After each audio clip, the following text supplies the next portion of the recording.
Nana Visitor's book, Open a Channel, A Woman's Trek, is an exploration of the journey that women have been on throughout the final frontier from the earliest days of Star Trek to its most recent iterations. It's a deep dive into the experiences of women throughout the franchise's history.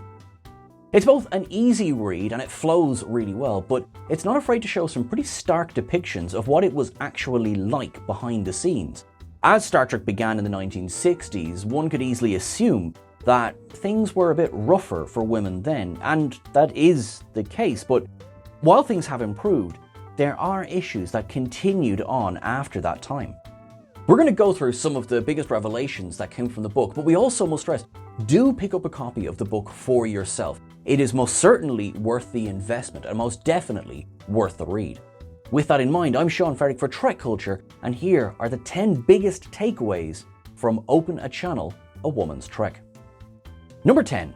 The original series, the difference in securing work.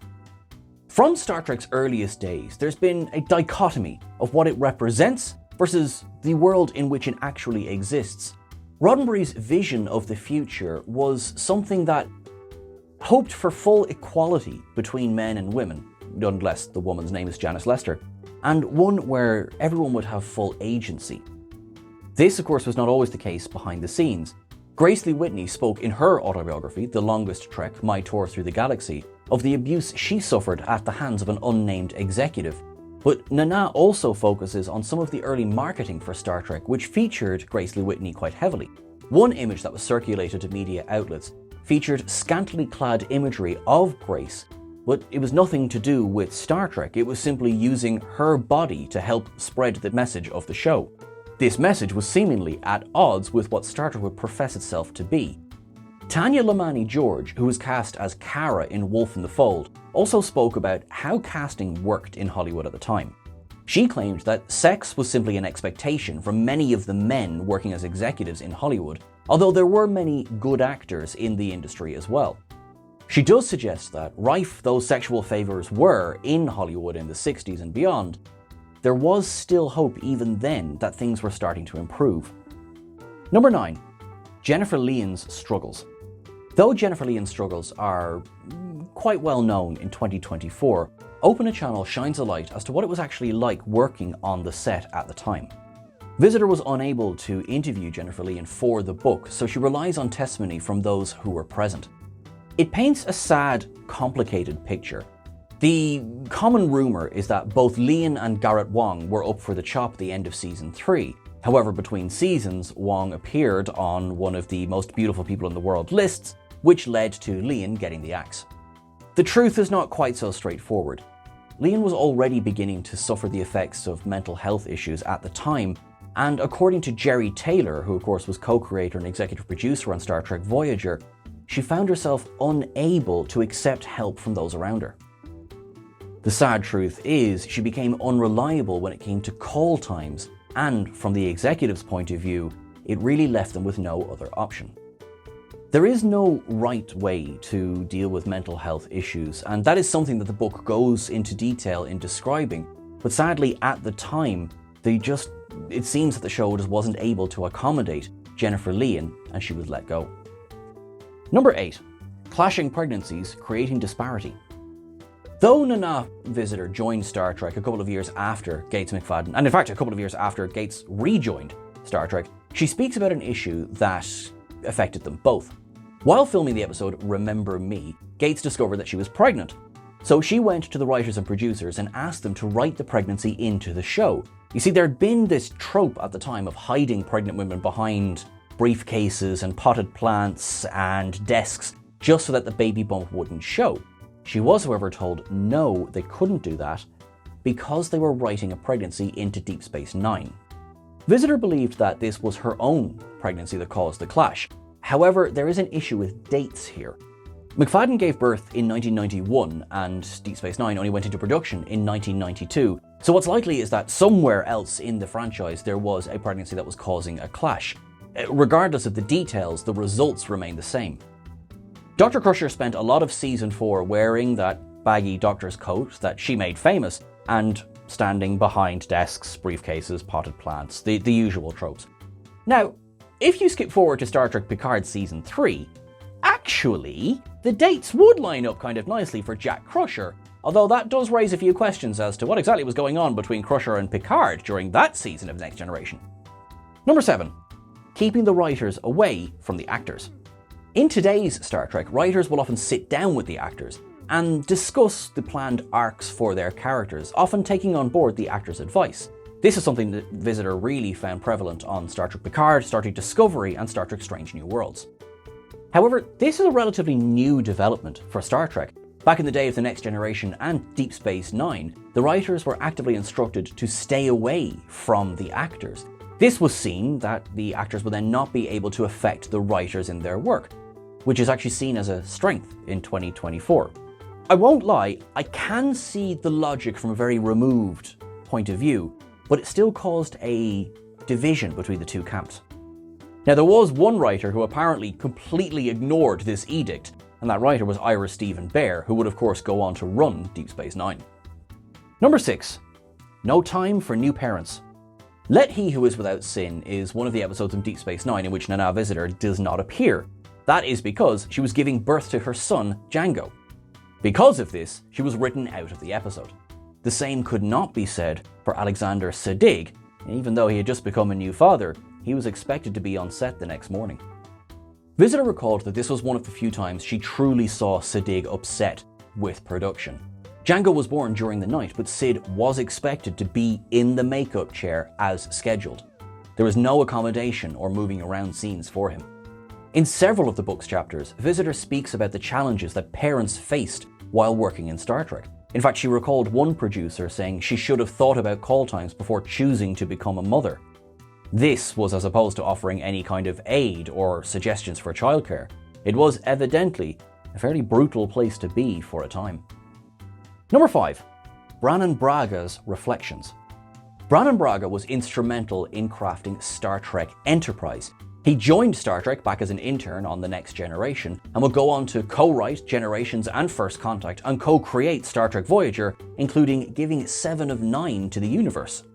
Looking back at the beginning of Enterprise, Braga described himself as exhausted when he was interviewed by Visitor. He was approached by Rick Berman to develop this new show, although he would have preferred more time to let the ideas germinate. Instead, what they got was a show where they hadn't really had enough time to properly plan out the different characters. He credited Linda Park for doing the absolute best she could with the very little they gave for her when it came to Hoshi Sato. Enterprise, Braga recalled, suffered from complacency. Now, I'm paraphrasing slightly, but he described all of the good work that they had done for representation for women and for equality over on Star Trek Voyager, and feeling that they had done all that work going into Enterprise, felt that there wasn't more that needed doing at the time. But of course, these were different shows with different characters. History has proven the fact that this complacency was detrimental to the show. Linda Park and Jolene Blalock both are not interviewed for the book, with Blalock of course having stepped away from Star Trek several years ago now. Braga, to his credit, does own up to the fact that Enterprise let them both down. Number 4. Marina Sirtis chose not to take part. Marina Sirtis is one of the notable exceptions when it comes to interviews for the book. Visitor highlights the fact that rather than being unable to contact Sirtis, Marina in fact declined the opportunity to take part in the project. Though the book continues apace, Visitor described the reasoning behind this on an interview with Conor Trenier and Dominic Keating on the Decon Chamber. She said that Marina turned down taking part in the project because she was tired of other people making money off of her work. This reminds us that Hollywood is, and always has been, a business. When a work like this comes along, we as fans are delighted and sometimes saddened to find out some of the stories that go into making our favourite series. But we must also try and remember, this is people's livelihoods as well. Sirtis's refusal to take part in the project seems to be a business decision, and though I might be disappointed she didn't take part, I can certainly respect her decision. I am not entitled to interviews with her. It's a shame that we don't get to hear her words directly in the book, but fair is fair. Number 3.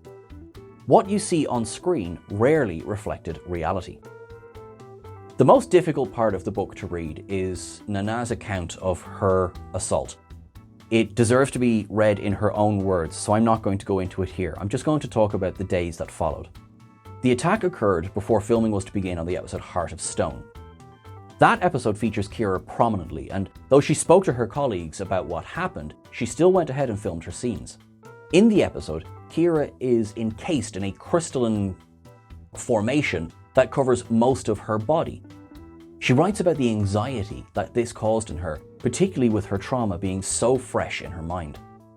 Something like this could be difficult for any actor, but the hours she spent in the makeup and the prosthetics directly after an assault such as hers led to her becoming less and less comfortable and eventually losing her temper with the crew, something she says very, very rarely, if ever, else happened.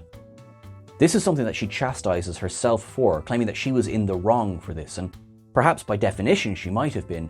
We can certainly understand that we are never in complete control of our actions when dealing with trauma. Number 2, no communication. It would be easy to believe that every single creative decision on any Star Trek show was discussed with the cast at large before they're ever implemented. Well, I can tell you that was absolutely certainly not the case when it came to introducing 7 of 9 to Star Trek Voyager. As Visitor highlights in the book, the difficulties between Kate Mulgrew and Jerry Ryan are well documented at this point, but Open a Channel highlights a different side to this. The lack of communication between the writers and the cast led to this idea that Jerry Ryan was just being hired as the bombshell who was going to boost the ratings. Now, there is an aspect of truth to this, but Braga revealed that there had been plans to introduce a Borg character long before 7 of 9 came into being. However, he held back on doing this because they wanted Star Trek First Contact to release first and didn't want to steal the Borg Queen's thunder. According to him, Rick Berman was the one who pressed the idea that the Borg be the sexy one wearing skin-tight catsuits. Costume designer Bob Blackman was actually delighted with Jerry Ryan to work with because he described her as having the most perfect body he had ever seen. This led to several variations of the iconic catsuits now, beginning with the silver one, which was the original plan, but very quickly changing into the brown, the blue and the grey, and so on. Nothing of the prior plans to introduce a Borg character had been communicated to the cast, or notably, Kate Mulgrew. Mulgrew had been working for years against this idea that to have a successful woman in a show, they had to be the sexy one with massive breasts, long hair, and no brain. Without any kind of explanation or any kind of warning, suddenly she was informed that that's exactly what Star Trek Voyager was going to do. Now obviously we know in hindsight that that's not what 7 of 9 became as a character, but when you look at it from that lens, it certainly is an understandable kick in the teeth. Number 1, things have improved exponentially. When speaking to Jess Bush, Visitor reflected on the differences between hiring practices between the 1960s and today. For example, when Visitor asked Bush if she had ever been solicited for sexual favors for casting in a role, Bush seemed legitimately shocked by the question. "Buildings would burn," was her exact response. That this was her reaction shows a very positive change between the 60s and today. In the 60s, it was more or less expected that sex would be part of the audition process, whereas today, solicitation of sex for a role will be followed by a swift kick up the arse, and rightly so. The book makes it clear that conditions for women in Star Trek have vastly improved since its earliest days. Star Trek Discovery in particular made massive headway for treatment of women and everyone on set. As the star of the show, Zanika Martin Green led the cast with strength, but as executive producer, she was also able to ensure a safe, happy working place for all involved. Gene Roddenberry dreamed of a better future, even if the time that he lived in didn't exactly live up to it. Things, however, have improved, meaning there really is a hope for a brighter future for any gender. I cannot recommend this book enough. I do absolutely stress that you do pick up your own copy. Thank you so much, Nana Visitor, for all of the work that went into this work, and thank you very much for watching along to this video. You have been awesome, you have been wonderful. Please make sure that you live long and prosper. Make sure you follow us on all the various socials. I have been Sean Ferrick, and you can catch us at TrekCulture. We're on all of them. Until I see you again, look after yourself. You are brilliant. Thank you very much.